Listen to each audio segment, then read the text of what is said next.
Arnaud de Saint-Simon, bonjour. Bonjour. Bienvenue dans le Buzz Média Orange de Figaro. Je rappelle journaliste de formation et vous êtes surtout le patron aujourd'hui du groupe Psychologie. Psychologie, du même nom du magazine mensuel. C'est aussi une filiale de Lagardère Active, le groupe de médias français. Et c'est un titre dans lequel je crois que vous êtes rentré comme d'abord directeur de la rédaction en 1994, puis comme éditeur.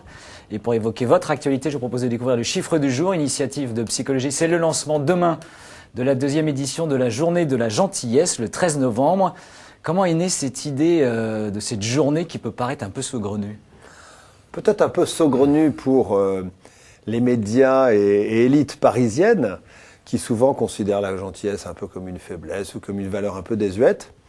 Ce qui n'est pas totalement faux, et c'est donc la raison pour laquelle on a lancé cette journée, parce que finalement, on est tous sensibles et intéressés par la gentillesse. On ne peut pas être heureux si on n'est pas entouré ou si on n'est pas gentil.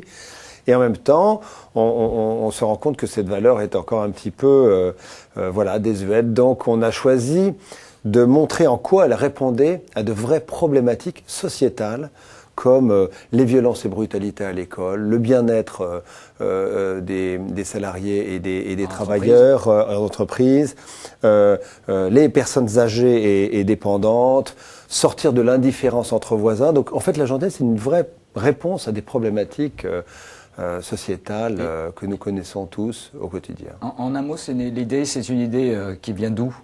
Ça vient du World Kindness Day, qui est la journée mondiale de la gentillesse qui a été lancée il y a une dizaine d'années au Japon. Il y a une quinzaine de pays dans lesquels ça se déroule depuis 10 ans. Et voilà, c'est la raison pour laquelle on l'a fait le 13 novembre, parce que le 13 novembre, c'est la journée mondiale de la gentillesse. Et comme Psychologie est présent dans 12 pays, on la lance dans 12 pays en même temps. On va y revenir. Je rappelle, Psychologie, sa diffusion France Pays. Donc selon le JD, qui est l'organe de contrôle de la diffusion de la presse française, c'est 141 143 exemplaires. C'est une diffusion qui est en augmentation de près de 20% sur l'année à cheval 2009-2010. Jusqu'où la diffusion, le lectorat de Psychologie peut-il grandir?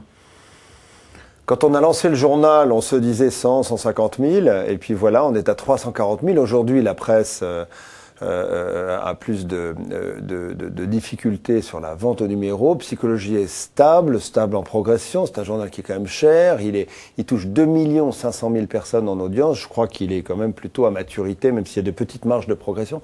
C'est important de garder un lectorat qualitatif sur le plan publicitaire. Donc, on est à notre bon niveau, là. Comment vous définiriez d'une certaine manière le contenu rédactionnel, les ingrédients rédactionnels qui font le succès de Psychologie dans un univers féminin très bataillé? Surtout, il y a un nouveau titre lancé cette année. Alors la première recette, c'est la différence. Ne pas faire comme tous les féminins. Je crois qu'il suffit de regarder, ouvrir Psychologie. Ça n'a rien à voir avec les autres magazines féminins, même s'il est lu par des femmes. Et puis Psychologie, c'est un mélange comme ça d'émotionnel à travers les témoignages, d'intelligence à travers tous les experts qui s'y expriment et de pistes de solutions. Donc voilà, c'est un genre de cocktail dans la proximité. Puis c'est un journal qui, contrairement à son titre qui a l'air un peu comme ça spécialisé, parle de tous les domaines de la vie. Donc en fait, c'est un grand généraliste de la vie, quand les féminins, eux, sont plutôt spécialisés sur la mode et le people.